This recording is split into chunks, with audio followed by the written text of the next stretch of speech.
భయం అంటే ఒకానొక అడవిలోని కొలను పక్కన ఉన్న చిన్న ఇంట్లో ఒక పేదరాలు నివసిస్తూ ఉండేది. ఆమెకు ఒక్కగానొక్క కొడుకు. వాడి పేరు సుమంతుడు. వాణ్ణి చిన్నప్పటి నుంచి ఎంతో గారాబంగా పెంచింది తల్లి. ఒకనాటి రాత్రి సుమంతుడు, తల్లి తమ చిన్న ఇంట్లో హాయిగా నిద్రపోతున్నారు. ఉన్నట్టుండి గాలి ప్రారంభమై ఉరుములు మెరుపుల్లో వాన కూడా ఆరంభమైంది. ఆ గాలివాన శబ్దం విని తల్లి మేల్కొన్నది. కొడుకును నిద్రలేపి, అబ్బాయి, నాకు భయంగా ఉంది. ఆ కిటికీ రెక్కలు కాస్త మూసివద్దు అని చెప్పింది. సుమంతుడు నిద్రలేచాడు. తల్లి మాటలు విన్నాడు. భయం అన్న మాట వాడి జీవితంలో ఇదే మొదటిసారిగా వినటం.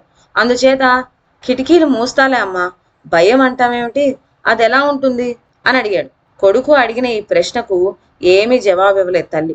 కుర్రకుంకకి ఈ వివరాలన్నీ చెప్పేదేమిట్లే అనుకొని తిరిగి కునుకు తీసింది. దాంతో సుమంత్రికి ఆ భయం అంటే ఎలా ఉంటుందో చూడాలనిపించింది. ఇక ఇలా కాదనుకొని మెల్లగా తలుపు తీసుకొని బయటకు వచ్చేశాడు. ఆ చీకట్లో గాలివాన్లో అడవి వెంటపడి, భయం, నీవెలా ఉంటావు, ఎక్కడ ఉంటావు అని అరుస్తూ పోసాగాడు. నాయనా, వచ్చావా? ఉయ్యాల అందక ఇందాకటి నుంచి ఎవరొస్తారా అని చూస్తున్నాను.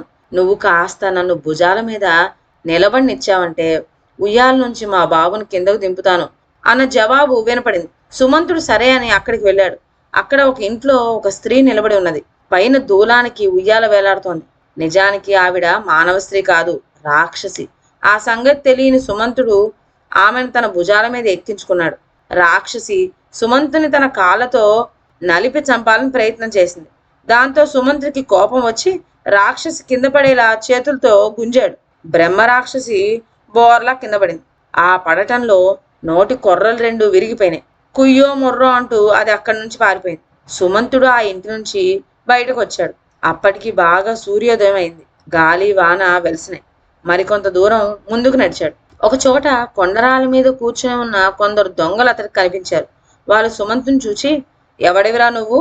ఇక్కడ పెట్ట ఎగరటానికే భయపడుతుంది, రాజుగారి సైన్యాలు రావటానికే జంకుతాయి, నువ్వేమో భయం లేకుండా ఇటు వస్తున్నావు అన్నారు.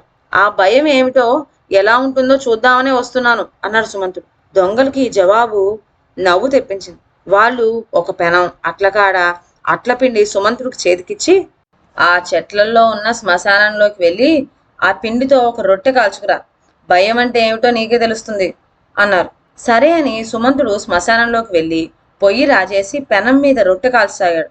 ఆ పక్కనే ఉన్న సమాధిలోంచి ఇంత పెద్ద చేయి బయటికి వచ్చి, అబ్బాయి, నాకు కాస్త రొట్టె రుచి చూపించవా అన్నది. పని తొందరలో ఉన్న సుమంతుడికి భలే చిరాకెత్తి వచ్చింది. రొట్టె రుచి చూపించాలా? బతికి ఉన్న వాళ్ళ ఆకలి తీర్చే ముందు నీ ఆకలే తీరుస్తాను అంటూ చేతిలో ఉన్న అట్లకాడతో ఒక దెబ్బ వేశాడు. ఆ దెబ్బతో చేయి సమాధిలోకి మాయమైంది. తర్వాత రొట్టె కాల్చి సుమంతుడు దొంగల దగ్గరకు వచ్చి జరిగిందంతా చెప్పాడు. దొంగలకు సుమంతుడి నిర్భయత్వం చూసి హడలొచ్చింది. బాబు, నీకు భయాన్ని చూపెట్టడం మా వల్ల కాదు. ఇక్కడి నుంచి తొందరగా సెలవు పుచ్చుకో, నీకు పుణ్యం ఉంటుంది, మమ్మల్ని ఇలా బతకనివ్వు అని బతిమలాడారు. సుమంతుడు అక్కడి నుంచి మరికొంత దూరం వెళ్ళేసరికి ఒక వృద్ధురాలు ఎదురైంది. ఎందుకు నాయనా ఈ అడవిలో ఇలా తిరుగులాడుతున్నావు?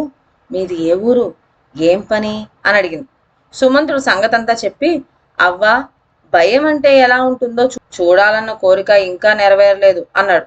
అందుకు అవ్వ నవ్వుతూ, నీలాంటిదే నాకు ఒక మనవరాలు ఉంది, రా నాయన, నీ కోరిక అది నెరవేరుస్తుందేమో అని వెంట తీసుకుపోయింది. అవ్వ మనవరాలు భలే జిత్తులు మారి సుమంతుడి కథంతా విని ఒక యుక్తి పన్నింది.